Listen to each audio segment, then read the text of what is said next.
Leverage, the forbidden fruit. In March 2021, one man lost $20 billion in 2 days. The fastest destruction of personal wealth in financial history. He wasn't famous, he ran no public fund, and the most retarded part, the banks lending him billions that didn't know his positions even existed. His name is Bill. And I'm not even going to try to pronounce his last name because I don't want to be called a fucking racist. And this is how you vaporize $20 billion without technically even owning one share. Bill was a tiger cub. Meow. Trained under Julian Robertson at Tiger Management. His own fund, Tiger Asia, ran billions. In 2012, it ended the way these stories usually end. A guilty plea to wire fraud over inside trading, $44 million in SEC settlements, and trading ban in Hong Kong, blah blah blah blah. What's new? So he did what any convicted market manipulator would do. He rebranded. Zuggy. The new firm was called Archegos, a family office managing only his money. And that one word, family, was pretty much what allowed him to actually do this fraud. A family office has no outside clients, which under US rules means no SEC registration and almost no disclosure. Guys, what are we doing? It's the regulatory equivalent of witness protection, except you volunteer and you keep the money. Sounds like a pretty good deal to me. So a convicted manipulator had just stepped out of the regulator's line of sight, legally. God, I love the US.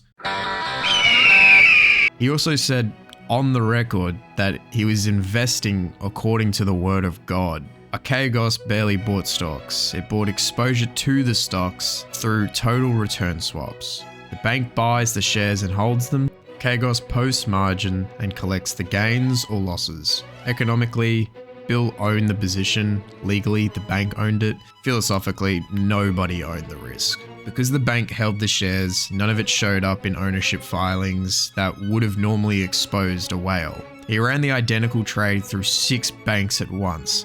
I think you can already see Bill's vision, and honestly, it's quite beautiful. Inside that blind spot, Archegos went from $1.5 billion of capital and $10 billion of exposure in March 2020 to $36 billion of capital and $160 billion of exposure. Let's leverage to the tits, baby. 1 year, $160 billion of market exposure, run by a man who, by all accounts, drove a Hyundai.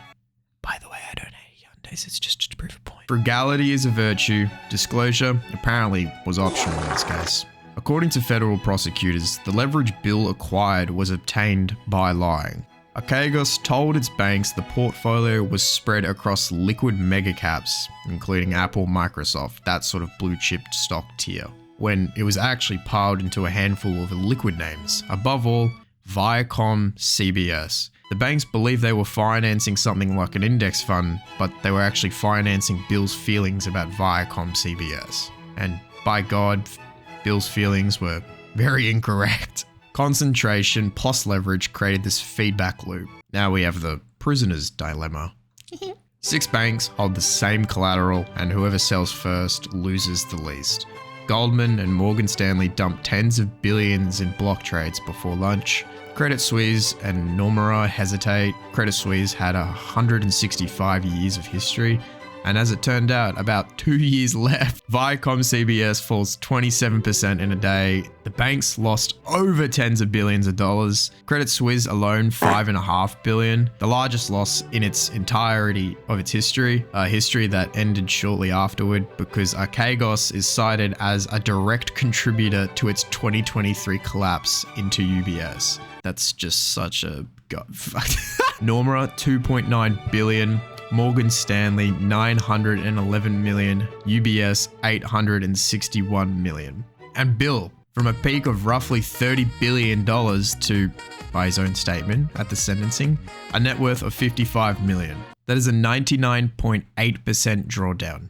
Even by his own channel's standards, that's pretty impressive. By the way, $55 million is still a lot, so big ups the Bill. He was later arrested in April 2022, convicted in July 2024 of 11 counts of securities fraud, wire fraud, market manipulation, racketeering, and he was sentenced in November 2024 to 18 years. He hasn't served a day of it yet.